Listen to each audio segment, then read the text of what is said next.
सजा मुझे ही क्यों। एक लड़की की दास्तां। प्रेरणादायक कहानी। आज पंकज को शिल्पा से मिलने मॉल जाना था। शिल्पा से उसके रिश्ते की बात चल रही थी। दोनों परिवार के लोग आधुनिक विचारों के थे, अतः जब तक लड़का लड़की आपस में एक दूसरे को पसंद न कर ले तब तक बात आगे बढ़ने का सवाल ही नहीं था। नियत समय पर पंकज मॉल पहुंच गया। जब उसने शिल्पा को बिना किसी मेकअप के बिल्कुल सादे लिबास में देखा तो देखता ही रह गया। उसने आसमानी रंग का सूट पहन रखा था। वो इतनी साधारण लग रही थी कि दूसरा कोई लड़का होता तो झट से उसे रिजेक्ट कर देता, लेकिन पंकज को शिल्पा की यह सादगी भा गई।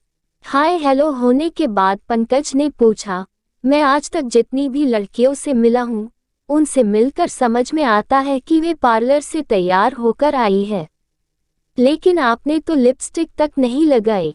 क्या आपको मैं पसंद नहीं हूँ या आप किसी और से प्यार करती है? ऐसी कोई बात नहीं है।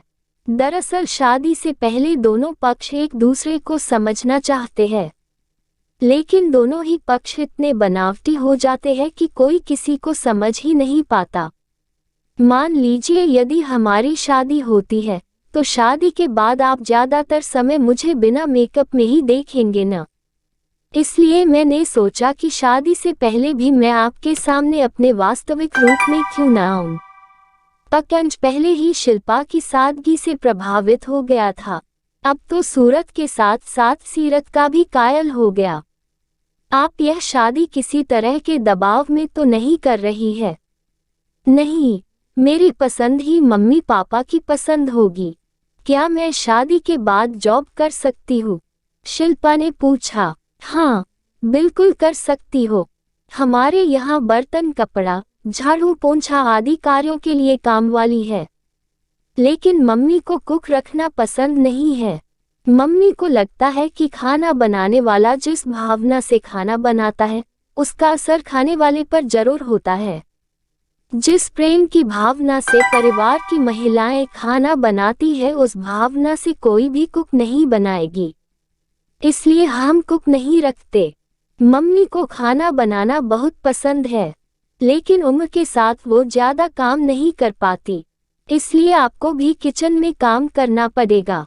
मतलब सास बहू दोनों को मिलकर खाना बनाना होगा।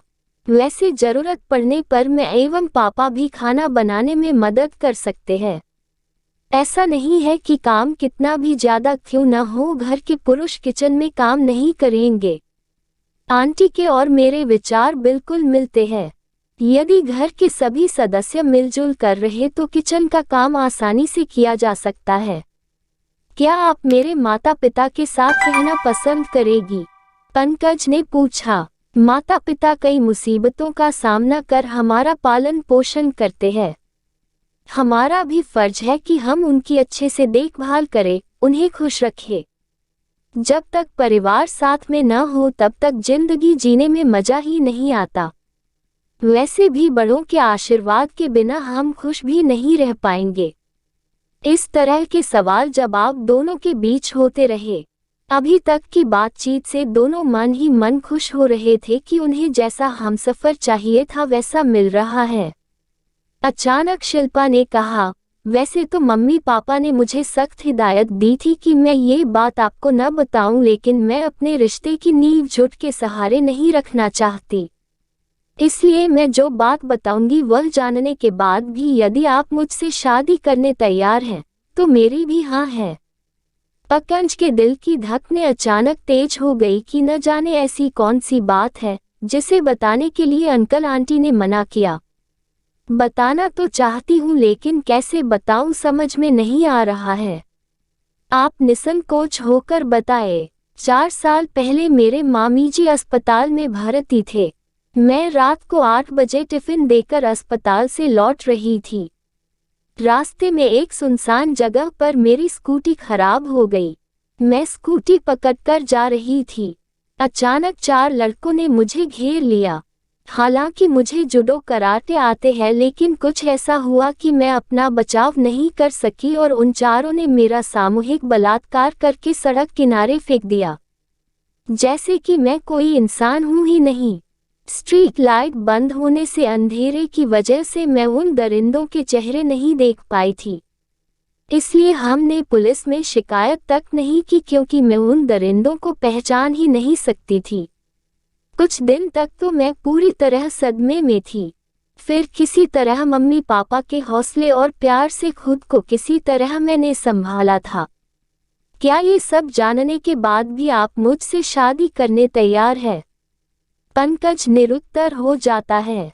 उसके मुंह से शब्द ही नहीं निकले। वो टेबल पर का पानी का ग्लास उठाकर पानी पीता है। उसको कुछ न बोलते देखकर शिल्पा के मन को ठेस पहुंचती है।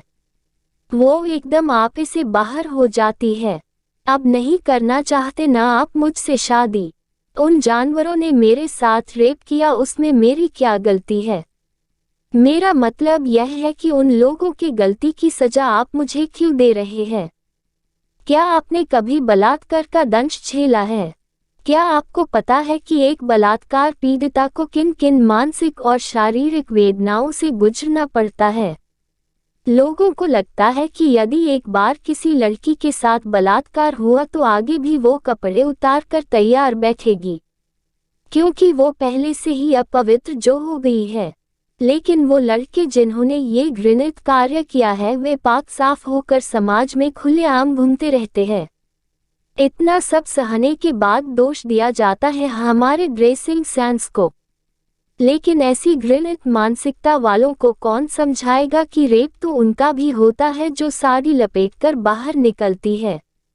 यदि आपकी माँ या बहन के साथ ऐसा होता तो क्या आप उनको स्वीकार नहीं करते? मेरे साथ इतना सब होने के बाद मैंने अपने आप को कैसे संभाला ये मैं आपको शब्दों में नहीं बता सकती। लेकिन आज भी समाज मेरे जैसी लड़कियों को अपनी बहू या पत्नी के रूप में स्वीकार नहीं करता। आखिर क्यों? मेरी क्या गलती है? दूसरों की गलती की सजा समाज मुझे क्यों दे रहा है? इतना कहकर गुस्से से तेजी से उठकर शिल्पा जाने लगी। जैसे ही वो अपनी स्कूटी के पास पहुंची, पंकज वहां पर पहले से मौजूद था। अचानक वो शिल्पा के सामने आकर घुटनों के बल बैठ गया और बड़े ही रोमांटिक अंदाज में गेंदे का फूल जो उसने पास ही के पेड़ से तोड़ा था उसको देते हुए बोला, क्या तुम मुझसे शादी करोगी? दोस्तों, हमारे समाज की यह कैसी मानसिकता है कि बलात्कार की सजा बलात्कारी को देने की बजाय समाज बलात्कार पीड़िता को ही सजा देता है, उसे ही दोषी मानता है। काश आज के नौजवानों की सोच पंकज जैसी हो जाए तो कई शिल्पा अपनी जिंदगी दोबारा जी सकती है। इस वीडियो में आपको कुछ भी अच्छा लगा हो और कुछ सीखने को मिला हो तो प्लीज चैनल को सब्सक्राइब और वीडियो को लाइक कमेंट शेयर करना मत भूलना। हम आपके लिए अच्छे कंटेंट लाते रहेंगे।